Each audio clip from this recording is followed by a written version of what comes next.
Hello, everyone.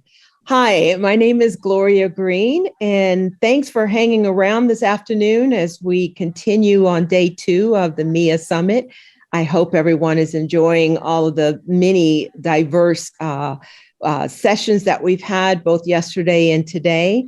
And this one will be no different, I hope. But let me give a little introduction of myself. And then the way I want to do this is kind of introduce my guests as I address questions to them. And then they'll all be on screen for any of your Q&A after that.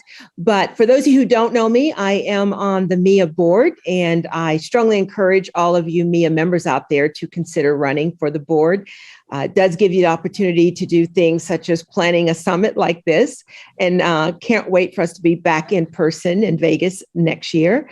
But I teach at Middle Tennessee State University. I teach music business and primarily focus on live entertainment classes.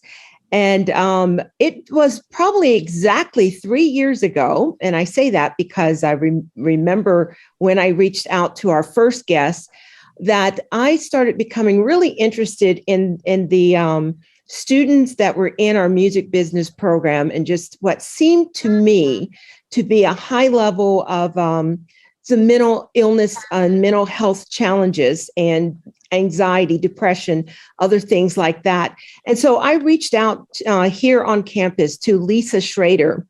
She's our director of health promotion with the student health services here. And fortunately, at my timing of reaching out to her, she had just received the data on a national health assessment that is done every year, which I wasn't even aware of.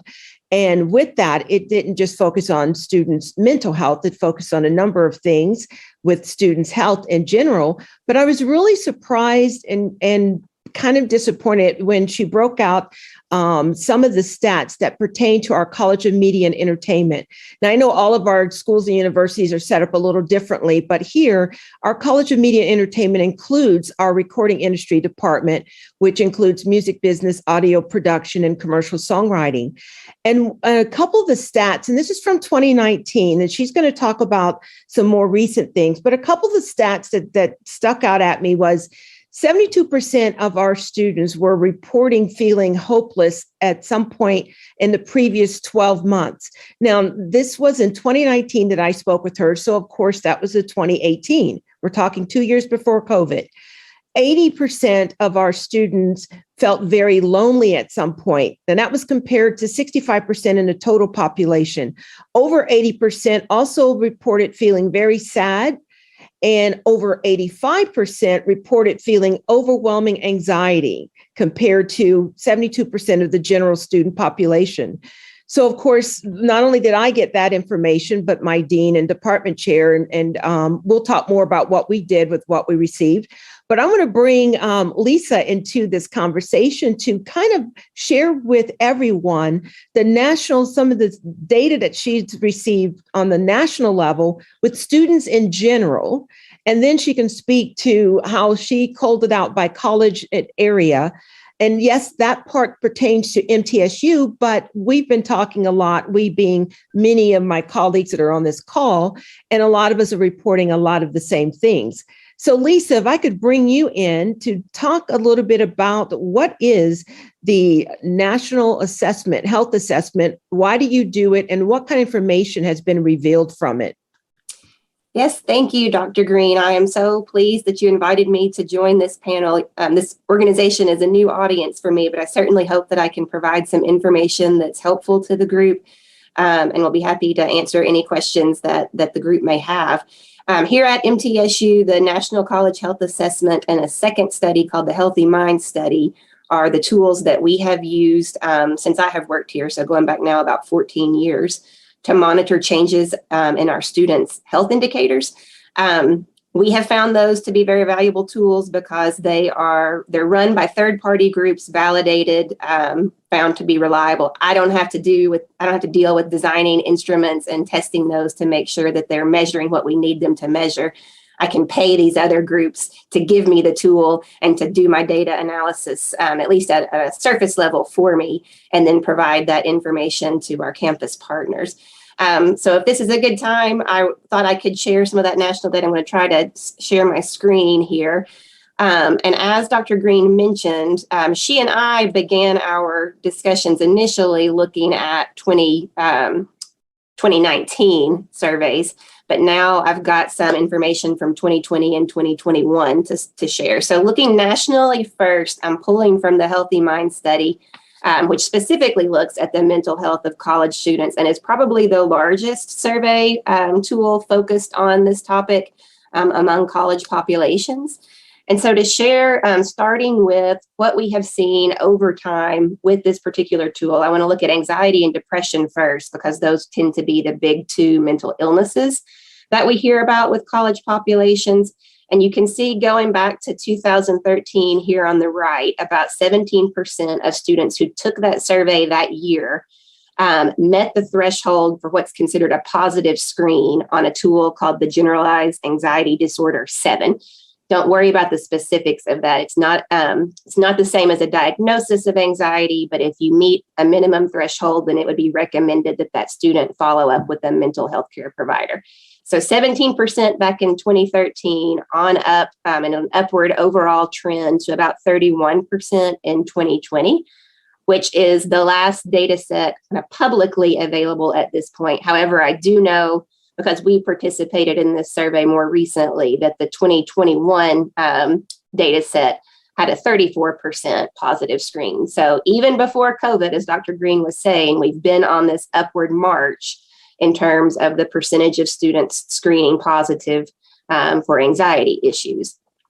Looking at depression next, this is a different questionnaire, but it operates in the same way. If you score a minimum threshold, it would be recommended that a student see a mental health care provider for additional diagnostic evaluation. But going back here as far back as 2007, about 22% of students screen positive for depression. And with a few blips, it's largely had an upward climb as well, so that we're now at the end of the 2020 academic year at 36.6%. With the 2021 data coming in at 41%. So we definitely have seen an uptick since COVID, but it was already trending upward before the pandemic began. Next, I wanted to show you some information about suicide ideation. The way this data is gathered, students were just asked to self-report. It's a confidential survey, but they were asked, have you in the past year seriously considered suicide? So not just a passing thought about it, but a serious consideration of suicide.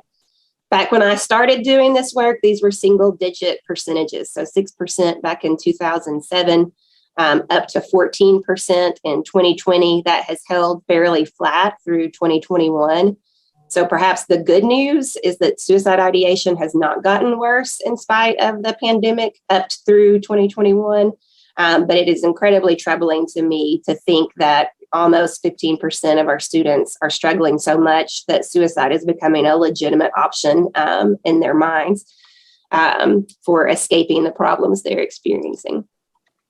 And then on the flip side, students who participate in the Healthy Mind Survey complete what's called the flourishing scale screening. So this is looking for signs of positive mental health. Going back to 2012, when that was added to the survey, a little over half of students had positive mental health screening. Now we're down to 38.3%, and that has also held steady in 2021.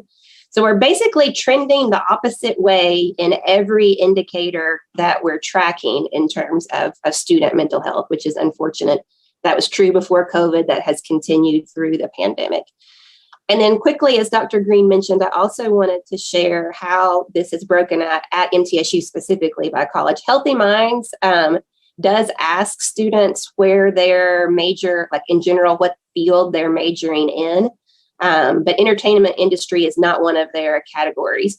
So it's not quite as useful for breaking out your individual students.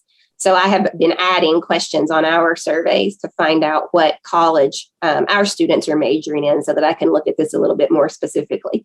So you can see broken down here, I've got on the far right of each of these graphs, the composite total, aggregate total for MTSU.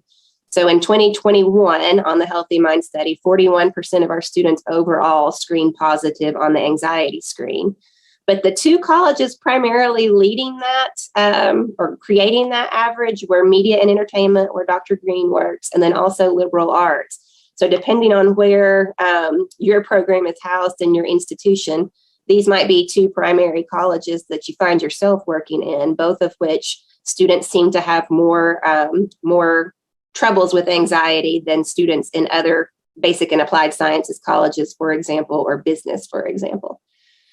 With depression, the overall composite average was 49%, but once again, liberal arts and media and entertainment were the two that were significantly above that average. So more of our media and entertainment students are experiencing symptoms of depression.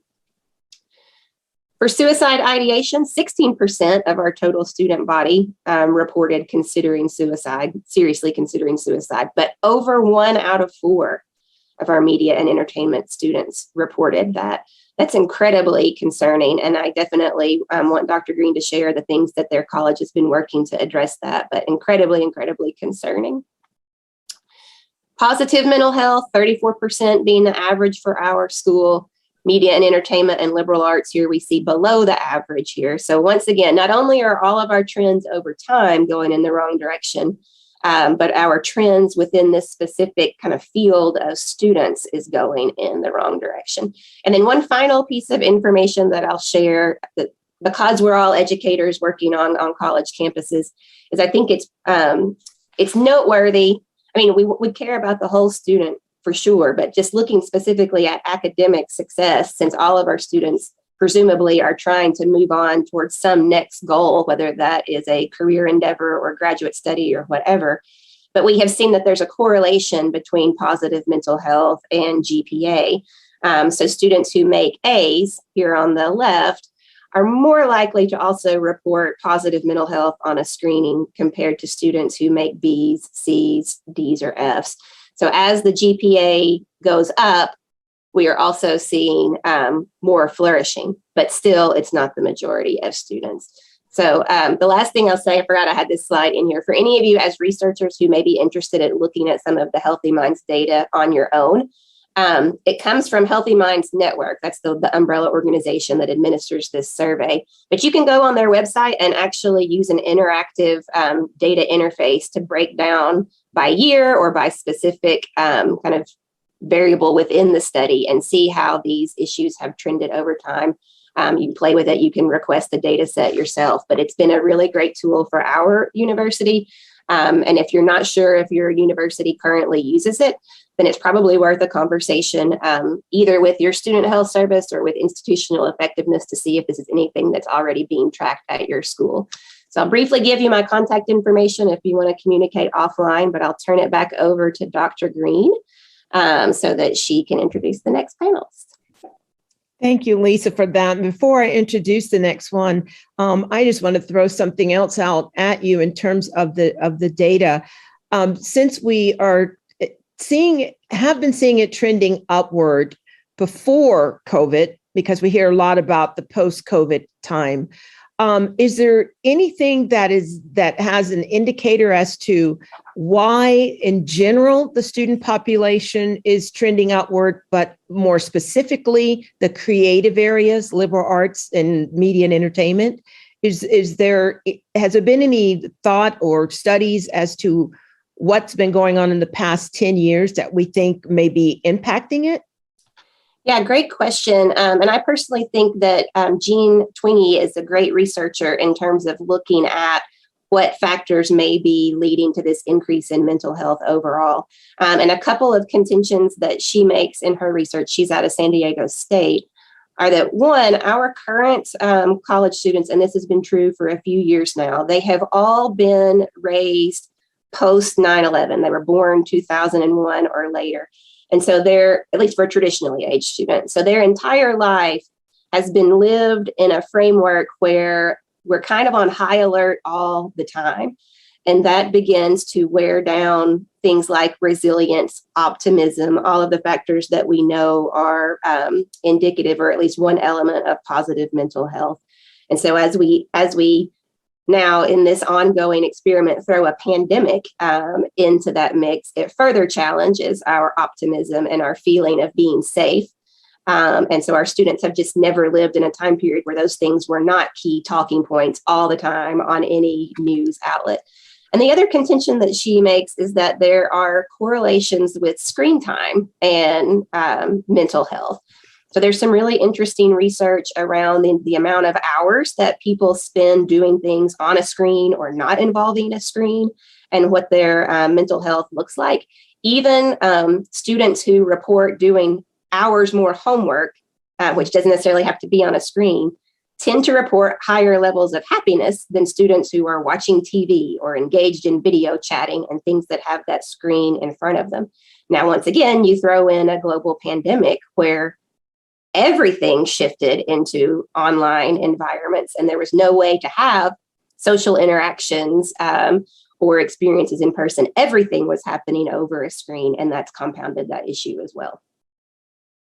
Got you. Thanks for clarifying that. And we're going to circle back to you towards the end. But one of the challenges, even though Dr. Schrader has shared MTSU's information, we are not exclusive to the club. And our next guest, Rachel Bush, is I call her a triple threat. Rachel is a psychiatric mental health nurse practitioner and a licensed professional counselor, but she's also a new faculty member at the University of South Carolina. So kind of coming at it from a medical perspective, a therapy perspective, and now a professor like the rest of us. And so, Rachel, I would love for you to talk about let's talk a little bit about faculty and the interaction with students in terms of what now is being asked of faculty to look at and help students that are having these challenges that was, anxiety, depression, loneliness, and serious thoughts of suicide. When we're in the classroom, what kind of things have you seen, maybe at the University of South Carolina or across your therapy practice, in terms of how faculty are dealing with students? And then let's talk about maybe some things that you might suggest that could help. Yeah, we've been dealing with this issue as well at the university, especially this past year, because at the beginning of the year, we had several completed suicides on our campus. And then we had several uncompleted suicides, and some of them just happened to be in our department. So obviously it got our attention, and we formed a mental health task force with some of my peers who are also in the mental health teaching capacity at our college. And so we've been looking at ways this past year as to assess, first of all, we were looking at the students, asking them specific questions, trying to get some survey information about what might be helpful for them to support their mental health and to help prevent some of these incidences that have been happening on university. And it was really interesting because we decided to have a town hall. After we administered the surveys, we got some results back. We had a town hall. And what was really interesting to me was that more faculty showed up at the town hall for the students than even the students did. So much so that we really had to sit down with the faculty themselves. And we had actually several faculty members break down and begin to cry in this support session because they care. It made me feel really good because they care so much for their students that they want to do a really good job at meeting their mental health needs that they keep seeing from their students, but were feeling so overwhelmed by it and feeling like they weren't doing a good job. They felt very insufficient because, our first protocol, the only thing we've really had here at USC is to refer them to student services where they have mental health counselors, but these mental health counselors are completely overwhelmed. Booked months in advance. It's not a good system for, treating acute issues that come up in the student population. So we've had to really go to task to try to figure out some creative options and solutions. And I will share some preliminary things. We're not quite through going through all the data yet, but some of the things that really have stood out was we thought maybe the students would start talking about, wanting a break from their from what this, what we were expecting from them. But that was not even at all on the list. The biggest one was empathy. They wanted empathy from their professors, more than just, kind of listening in, going in one ear and out the other, but really engaging with the students. They really didn't want all these new programs we thought about implementing. They really wanted someone to talk to them, someone to just listen to them. And so we've been kind of come up with some creative solutions as to how we could start to implement that into our department. There are several other departments at the University of South Carolina that are doing the same right now. They have employed individual departments are employing individual counselors to come in to meet their college students, which we're such a large university, because there's such a high need for that human connection and that human validation. And I would say that was really, really surprising for us. And so some of the things that we are thinking about implementing, one was creating a space for them, either a room or a garden or an outdoor space that would be accessible to the students to come in between classes, a time where they could, in a sense, just connect, teach them anxiety reducing techniques such as mindfulness. We're implementing programs along the way to help them do that, intermixed with their classes. And then also for the faculty, we've actually talked about training them more in the lines of how to be more empathetic and what that would mean as far as how to support an individual mental health, because they can't all be therapists and provide for all their mental health needs, but they can learn how to model good communication and good listening skills. What is challenging, I think, about this generation is because, as Lisa was sharing about this age group as being so ripe for mental health issues, they have fallen into this cognitive triad of negative view of themselves, and the world around us is so negative. And then they look at the future and it doesn't seem a whole lot better. And so it's just a ripe environment for depression, which I've been seeing with the student population as well as in my practice. And so it's an issue that I think many of the universities are having to work on right now to come up with more creative solutions to address. Well, you mentioned about providing faculty with more training to be more empathetic. One of the other flip side to this also includes the fact that we are being called upon to be more than our training in our background. It's being kind of demanded of, and so you have professors who want to help their students, who are very empathetic, the ones that showed up for your town hall, who really want to be engaged, but at the same time, when you're taking on a lot of emotional and mental situations that we're not equipped to handle, then that increases anxiety of the professor, of the faculty member as well. The beginning of this academic year, one of my colleagues got a call in practically the middle of the night from a student who was threatening suicide. And that colleague freaked out. I mean, and so fortunately, was able to implement, call the right people, and they found where the student was and to put the right things in place. But you have that extra burden of, I got to act on this, or if I wake up tomorrow morning, something may have happened, and how do I live with myself with that? Right. So as a result, we are also seeing the challenges, mental health challenges, increasing with our faculty members, and particularly since COVID, but over the years. And I saw there was a faculty wellness and careers study that was published earlier this year. And it said of those that responded, over 50% reported a significant increase in emotional drain and work-related stress. Mm-hmm. So how do we balance trying to help our students through this while also dealing with our own, whether we have challenges or not, but now we have the added burden of carrying and shouldering someone else's mental health issues without, again, being trained and having the background on how to deal with it. Yeah, one of the things that I've seen, and this is just one thing that I've seen modeled that we're doing this year. And again, we're just starting this too, so we're trying to create some new interventions for it as well. But we've developed some clusters among the faculty.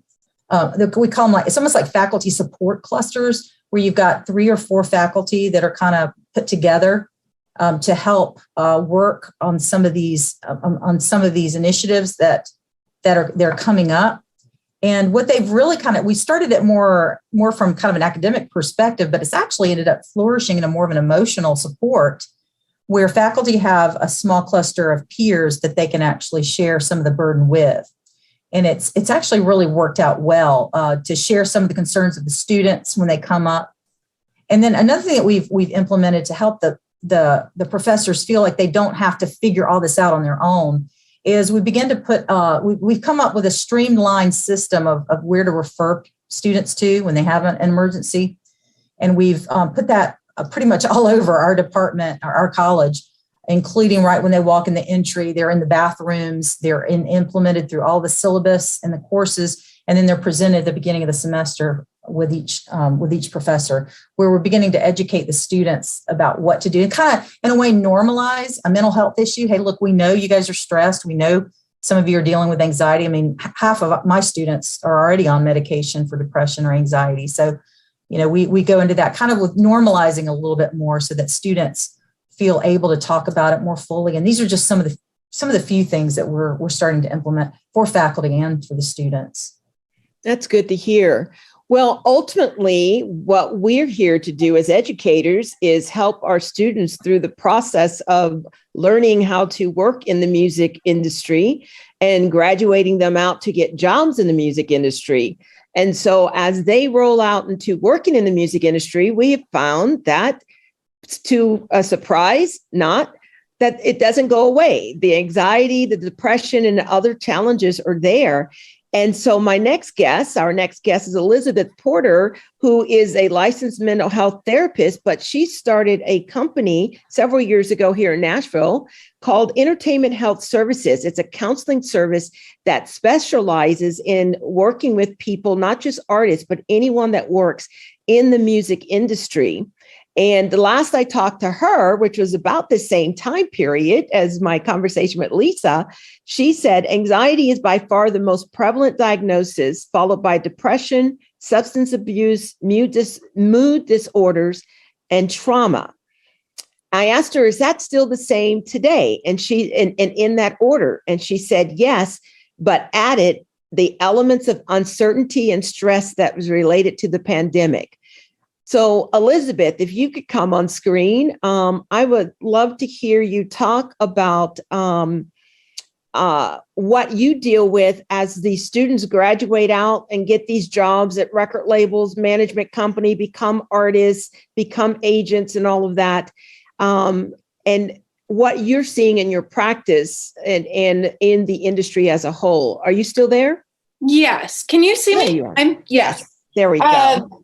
Yeah, and I was jotting down notes because Rachel, Lisa, so much of what you guys are saying, it doesn't end after they leave the university. Like we're so much of what you're hearing about staff burnout, I'm hearing from executives. I also do executive coaching, and I'm hearing the same thing. We're not equipped, right, to handle and help our staff in the right way. And I do so many seminars around that with them. So a lot of stuff. I have a ton of notes. I think the impact, and I know Gloria and I have talked about this, the impact of the metaverse and our digital world is, it worries me. I just the level. Harvard had done a study back, I think they started in 1938 on happiness. And it was a 50 plus year study, the longest ever. And the key element that they found was two detriments to happiness is searching for rich, money, and fame. And we're in an industry of financial and fame, and these are happiness killers. And then on the flip side, the component of happiness is relationships. Well, now we're coming out of a pandemic where people were isolated, and in general, our culture is shifting so much to the digital world that there's a disconnect there. And so, it continues on, and these significantly, I don't know that there are many clients where we don't cess through social media, whether it's, coming into this industry where, there is no Indeed.com for applying for a job. It's all networking. It's all word of mouth. You're a brand, you're selling yourself. And there's a lot of pressure that comes with that. I wish somebody would set up a standard application site just to eliminate that. It's really a lot for these individuals that, and so many of them come out of school and they don't understand that, or they didn't know that, they didn't have that expectation. And then it's who you know and how close you are. And so these pressures to stay relevant in this industry, which compounds the need to be on social media and be relevant in this industry. And so most of my clients, the anxiety, the comparisons, and then you're so visible in this industry, there's so many relationship enmeshments that it just causes this perfect pressure tank. And pressure, as we know, is fear-based. And, the minute that you involve an amygdala in fear, it can spiral. And so, a lot of what I work with is, okay, self-care is so much around disconnecting. I would love to see classrooms where it's cell phone free to help them, individuals at work stressed and burned out. And then we go through and they're trying to manage their life on social media while they're at the workplace. And this adds an element of anxiety, right? Which is, I can go on for an hour about all this, but it's hard to establish those boundaries and self-care and deal with anxiety and those emotions when we're so distracted and we're so, overwhelmed by these pressures, specific to the industry as well. Well, that was something that you and I talked about a few years ago. In our industry, we actually are teaching them to do those very things. Digital marketing, digital strategies, like you almost can't get out of a program now if you don't take those courses, because either you're doing it for yourself or you're responsible for doing it for your artists so that they can remain relevant. And then the measurement is who sold the most, who streamed the most, who got the most shows, who got on that festival, who didn't get on that festival, who got the award, who got nominated. And if you didn't, are you no longer relevant? You don't matter anymore. How do we as educators balance the fact that we do need, and we've been talking about it all day today, especially because technology has been kind of the theme today. How do we balance the fact that we do have to tell our students and show our students and teach them that they do need those things, and at the same time knowing that those things are contributing to some of the stresses and mental health challenges that they face, not only as students, but that they're going to face when they graduate? Yeah, and it's different for individuals that work in marketing versus agent versus artist versus recording. It's a little bit different. Like right now for the production staff on tours, there's a shortage. So there's just this overwhelm. For marketing, we hear there's so many. It's no longer this creative exploration. It's all about the data. It's all about cranking out. And there's high pressure. So a lot of what I work with,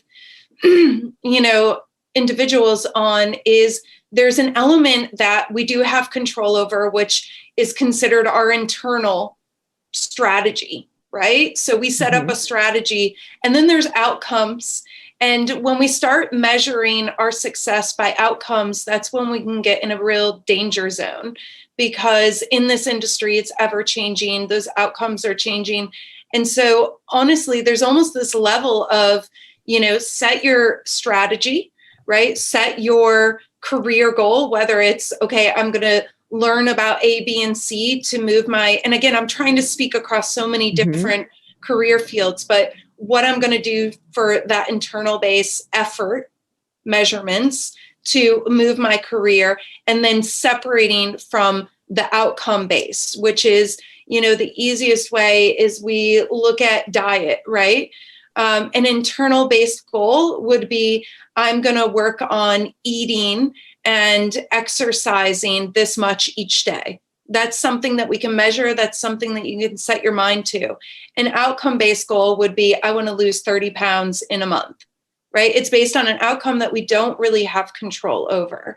And there's so much in this industry that we don't have control over that we shift it. Okay, Grammys, whatever your goal is, there's not a whole lot of, that's an outcome. But what is your strategy? And let's refocus on that and see where that gets you. And then we can reassess, right? And that's more empowering to them. That's more hope-based versus outcomes, which is continual comparison, fear-based, pressure-based, anxiety, depression, all those other things. Gotcha. Rachel, I see you smiling and shaking your head in agreement with some of those statements. Did you have something you wanted to add? I was just thinking, that's so great. And I love the way that it was being articulated, because part of what I do in practice is getting patients to engage with, where they are right now, the here and now, to engage the moment, to enjoy the process so that, we were looking at the outcome, but are you enjoying what you're doing right now? And as soon as you can get someone to enter into just the moment so that they enjoy what they're doing and not necessarily always looking for the outcome, that the quality of life increases and their happiness does as well. Yeah. And there's three things that I encourage individuals coming into this industry to kind of keep a radar on. There's three things that will sink you: financial stress, fear, and fatigue. Right. And so I'm constantly having them, okay, where are we at?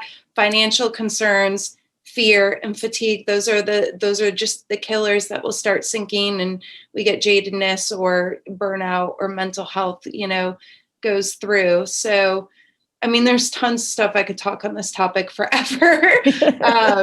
It's definitely a very important topic, and that's why we wanted to include it in the summit. And I see us doing this more often in the future with future summits as well.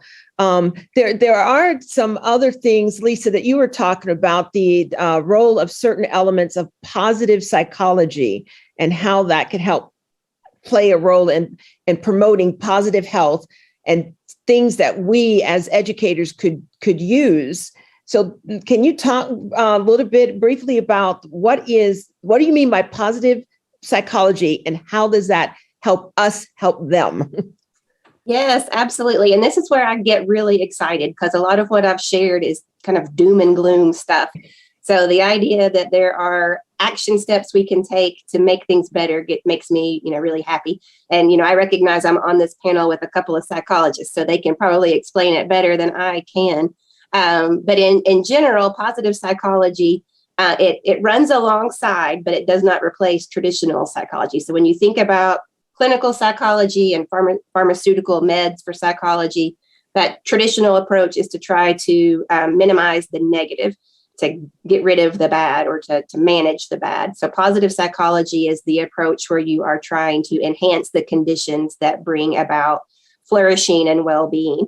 And kind of a simple analogy, and I am not a gardener by any means, but if you think about taking care of your flower beds, you have to remove the weeds or it chokes the flower. You got to get the bad out, but you also have to put in the water and the fertilizer, the good things as well. And so at least in my own kind of practice with this, Martin Seligman is the researcher that kind of started this movement back in the late 90s, early 2000s. And he has an acronym called PERMA, P-E-R-M-A, that is a theory of well-being that if you can promote positive emotion, there's the P, engagement, the R is relationships, the M is meaning, and the A is accomplishment or achievement. If you can build up those things, then people have an overall more positive well-being. So that's kind of the goal. So from a faculty perspective, if you read any of his books or attend any of his trainings, he gives very simple exercises that have been taught to lots of people from many different backgrounds. So you don't have to be a licensed psychologist to do these things. So just as a simple example on that positive emotion thing, positive emotion element of PERMA, the simple practice of having people write down every day for a week 3 things that went well, or 3 good things, 3 blessings, 3 things they experienced each day that were good. And then to reflect a little bit on how that happened and what could they do to make that happen more. So it could be something as little as, I really enjoyed my lunch today, to something big like I got signed by this label. Any three things count as long as they're positive in your mind and you reflect on what you can do to make more of those happen. If you do that for a week, then his research shows even 2 months down the road, you promote greater, or you still experience greater levels of well-being, greater levels of positive mental health. So the longer you do that, the more that benefit can continue. So I think about, just from a faculty perspective, a very simple exercise, regardless of what you teach, of asking your students whether you devote a week to it or set aside that as a discussion post in an ongoing way throughout the semester, to have your students very intentionally seek out the good things that are happening for them. That promotes their well-being, which not only can negate some of the negative effects of depression and anxiety, but it also helps maintain the positive mental health from people who are currently mentally well. It keeps that elevated. That's awesome. That's something that I might try this fall, and just, it's hard enough to get them to do the discussion questions as it is, no matter what the topic is. But we've got about 5 minutes left. Kim, are there any questions that are in the chat for me to address before we wrap up here? Kim? Okay, I'm not sure if I lost Kim, but so basically, and we've got 5 minutes left, and I'd love for each of you to touch on something just briefly, the wrap up, that nuggets you can leave with us, the educators who are working with students that are going out into the entertainment and music industry, what we can do while we have them to either not only just help them through with school, but prepare them for the outside industry world, given that it's a little different than maybe going to work at an insurance company or a banking company. So let's just start with you, Lisa, since you've got the screen. Some nuggets to share with us as for students, for faculty helping students, and ourselves. Yes, so one nugget that I would just mention, I realized that I forgot to answer one of your questions about why do we see creative fields struggling with this more. And I really think that keys into Elizabeth's comment about these students and then professionals as they move into the workforce. They are their own brand, they are their product, and that is different from other disciplines. It becomes very challenging to separate you, the person, from you, the product. And so if you, the product, does not have immediate commercial success or approval, that then weighs you, the person, down in a way that doesn't happen with an accountant, for example. If the accountant says this is the tax policy, whether the client likes that or not, it's not a reflection on the accountant. He is just explaining what that policy is. So I think related to that, one nugget to share with students and as faculty to try to incorporate, whether it's in discussions or actual assignments, are like just the talking point that you, the individual, are separate from you, the entertainer, you, the product, whatever that is. And regardless of what happens with you in the industry, you, the person, still have incredible value. And that should be recognized and celebrated and supported.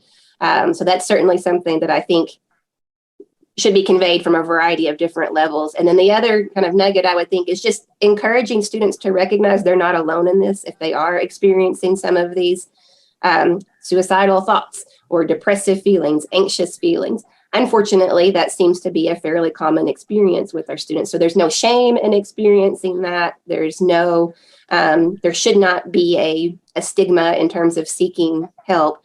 And actually, that's been kind of a neat data point to monitor as well. The percentage of students who say they would think less of someone who sought help for mental illness is incredibly low, single digits. But the percentage who think others would think less of them is more than half. So we need to find some ways to correct that imbalance so there's not a false sense of stigma when really we've got a pretty supportive cohort of students out there. Awesome. Rachel, real quick.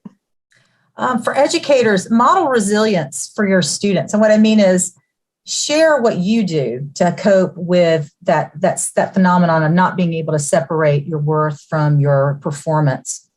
It doesn't take much just to integrate that as you talk with your students to convey that empathy. I know, I get it, I feel you. And this is what I do to kind of cope with that. And what it does is it opens up conversation. Thank you. And Elizabeth, out in the industry, they've got the jobs. What would be some final thoughts to share with us? Yeah, I think, you know, as a therapist, sometimes I forget the fundamentals, and I'm sure we do the same as educators, is to try to remember back and share the expectations with them. So many get in the industry and they're like, nobody told me, right? And I see that too. Sometimes I forget the basics. And so sharing those expectations, the other thing is they're like entrepreneurs, and there's so much correlation. And so anything that we can do to support them around that, around entrepreneur skills and just that brand and all of that, and separating. And then my last thing is a TED Talk that I often give to clients. There's a TED Talk called Rejection Therapy.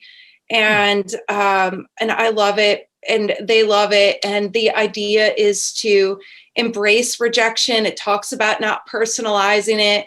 Ultimately, this guy goes out for 100 days and intentionally faces rejection. And there's so much of that in this industry.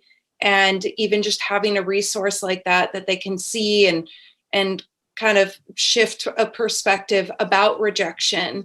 Again, externalizing that a bit, I think, is important. But anything that goes around, you know, entrepreneurship and that independence and building your tribe and understanding some of that, I think, is super helpful. Well, thank you, ladies. Unfortunately, we're out of time, and this is a topic we could have spent all day on alone. But I appreciate you, Lisa, Rachel, and Elizabeth. Keep doing what you're doing, because we need you, and keep sharing with us that help us help our students. That's what it's all about. So thank you, and thanks everyone that I can't see you, but you see us. Thanks for joining us. Bye-bye.